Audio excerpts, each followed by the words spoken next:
apa kabar? Saatnya Anda menyimak berita Medan bersama saya, Afrin Meriana. Sejumlah berita menarik akan kami sajikan untuk Anda. Berikut 3 berita utama hari ini. 2 pekerja tambang di Kabupaten Asahan tewas tertimpa longsor galian. Tak lewatkan kesempatan berburu harga sembako murah, khususnya beras. Ratusan warga di Sibolga menyerbu operasi pasar murah. Air terjun bertingkat Sijorni di Tapanuli selalu membuat pengunjung datang kembali.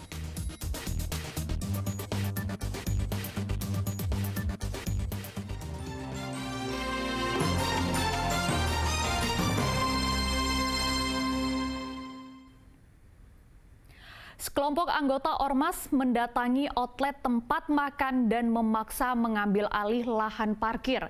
Aksi itu pun menjadi pembicaraan di media sosial. Wali Kota Medan Bobi Nasution mengimbau kepada Ormas agar tidak meminta lahan parkir maupun pungutan liar lainnya kepada pengusaha.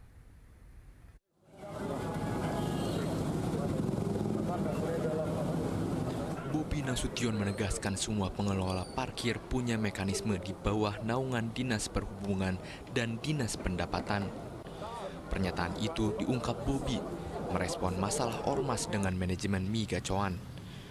Bobi juga menghimbau kepada Ormas agar tidak meminta lahan parkir maupun pungutan liar lainnya kepada pengusaha dan pelanggan. Pengelola parkir itu ke Disub, bukan ke pengelola usaha. Ataupun kalau di area yang parkirnya off-road ya, off-street, itu minta ke Dinas Pendapatan, Dispenda, bukan ke tempat usahanya. Sebelumnya beredar di media sosial puluhan pemuda beratribut salah satu organisasi mendatangi outlet Mi Gacoan Jalan Sisingamangaraja, Medan Kota. Kedatangan anggota Ormas itu terkait permintaan pengelolaan parkir dan uang keamanan. Manajemen Mi Gacoan menyebut kedatangan kelompok Ormas itu meresahkan dan mengganggu operasional restoran.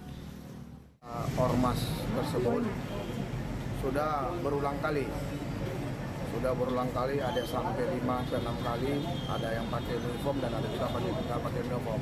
Kita sudah juga meminta kepada ketuanya supaya tetap nama kita di atas kertas, tetapi beliau di belakangnya. Tetapi ketua tersebut ngotot supaya parkir tersebut atas nama dia. Hingga kini polisi belum bersedia memberi keterangan soal manajemen Mi Gacoan yang akhirnya menempuh jalur hukum. Tuti Alawiyah Lubis melaporkan dari Kota Medan. 3 pekerja tambang galian tertimpa longsor batu padas di Desa Marjanji, Aceh, Kabupaten Asahan. Peristiwa ini terjadi saat pekerja melakukan aktivitas bongkar muat. Dalam peristiwa ini 2 orang tewas, 1 lainnya luka berat dilarikan ke Rumah Sakit Permata Bunda Asahan.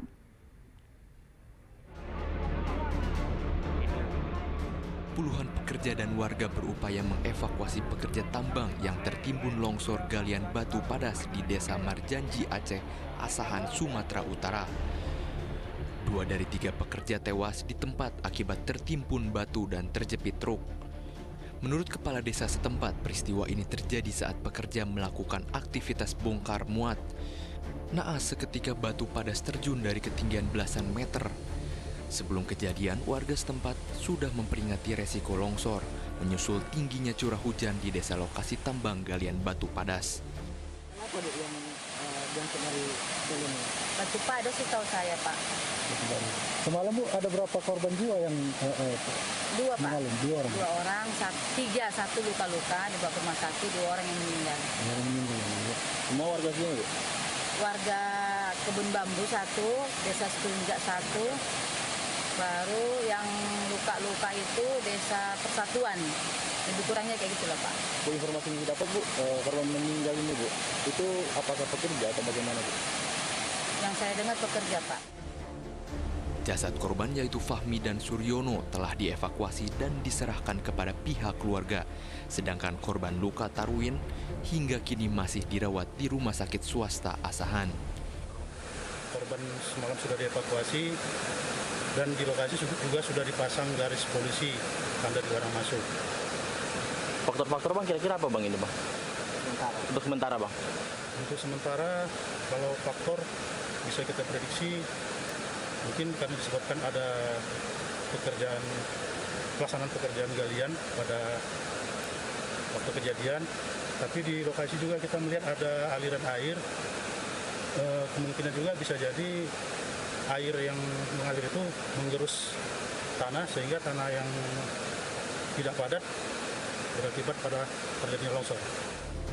Usai kejadian longsor yang memakan korban jiwa, lokasi masih dipasangi garis polisi. Aktivitas galian dihentikan untuk sementara waktu. BPBD Asahan meminta pemilik tambang untuk tidak melakukan aktivitas galian di daerah lawan longsor. Tuti Alawiyah Lubis melaporkan dari Asahan. Ratusan warga antri operasi pasar murah yang digelar tim pengendali inflasi daerah Kota Sibolga. Warga mendatangi demi mendapatkan harga murah sembako yang tidak didapatkan di pasaran. Pasar murah ini bagian dari langkah pemerintah setempat menekan kenaikan harga beras yang kini naik.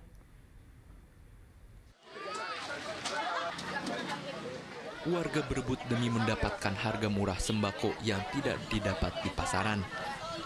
Pasar murah ini merupakan upaya intervensi harga sembako yang digelar bersama oleh pemerintah kota Sibolga, Perum Bulog, dan Bank Indonesia Sibolga. Pasar murah dipusatkan di 2 kelurahan, yakni Kelurahan Aek Parombunan dan Aek Muara Pinang. Tim pengendali inflasi daerah Sibolga menyediakan 5 ton beras dan 2 ton gula yang dijual dengan selisih harga Rp2.000 lebih murah dari yang tersedia di pasaran. Harga beras kualitas premium berukuran 5 kg dijual dengan harga Rp53.000, kemudian dibanding dengan gula pada harga Rp14.000 per kilogramnya. Yang kita jual ini dari Bulog beras 5 ton ditambah gula 2 ton. Harga beras sekarang seperti apa Pak? Kalau informasi harga pasar tadi masyarakatnya langsung beli, itu harga beras di sana 5 kilo sudah sekitar Rp55.000. Tapi yang kita jual beras Bulog ini Rp53.000. Jadi ada disparitas harga sekitar Rp2.000 yang kita jual lebih murah. Warga yang mengantri mengatakan rela berdesakan demi memperoleh harga miring, terutama harga beli beras yang belum menunjukkan tanda-tanda penurunan. Ya, sangat membantu karena harga beras sekarang sangat mahal. Mahal, murah? Sudah murah. Murah Bu ya? Ya, terima kasih untuk pemerintah untuk mengadakan beras murah untuk masyarakat karena sekarang sangat susah membeli beras yang segitu naik harganya. Operasi pasar murah ini akan dilaksanakan di 12 kelurahan sekota Sibolga selama 2 hari setiap bulan, terhitung sejak akhir September hingga Desember mendatang. Tuti Alawiyah Lubis melaporkan dari Sibolga. Petani di Dusun 1 Pagaran Pinasa, Desa Tapian Nauli, Kabupaten Tapanuli Tengah terancam gagal panen. Tingginya intensitas hujan dalam 3 pekan terakhir mengakibatkan beberapa anak sungai di sekitar areal pertanian meluap. Puluhan hektar areal sawah mereka terendam banjir akibat luapan sungai.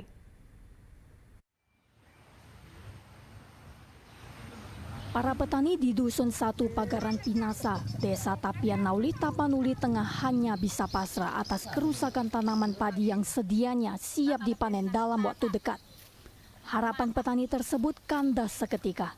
Tingginya intensitas hujan dalam 3 pekan terakhir mengakibatkan beberapa anak sungai di sekitar areal pertanian meluap. Alhasil genangan air setinggi 50 cm itu menggerus tanaman padi. Bahkan ada pula lahan yang tanamannya hilang akibat tergerus air. Karena kondisi ini, sejumlah petani akhirnya terpaksa memanen padi lebih cepat sebelum waktunya untuk menghindari kerugian yang lebih besar. Akibat banjir, Pak. Banjir. Iya. Ini tapi belum waktunya panen ini, Iya, Bu. belum masih mentah padinya, Pak. Jadi kondisinya saat ini gimana ini, Bu? Inilah mau diambil sayang. Tapi kalau tidak diambil kan sayang juga. Apa masih bisa dipergunakan ini, Bu? Biar dipergunakan lah. Yang bisa nanti tinggal itulah diambil. Kalau ini sudah habis semua ini, Pak. Habis ini lebih setengah. Rusak karena kena banjir. Belum bisa dipanen makanya diikat. Ada berapa banyak lahan kakak ini, Pak? 0,5 hektar. Ini sih harusnya apa udah bisa dipanen atau belum Pak? Belum, Bu. Belum ya. Jadi ini sekarang di apa? Dipanen Pak ini? Enggak diikat dulu lah. Diikat. Para petani berharap pemerintah bisa mencarikan solusi bagi mereka karena tingginya debit air mengakibatkan tanaman padi cepat membusuk.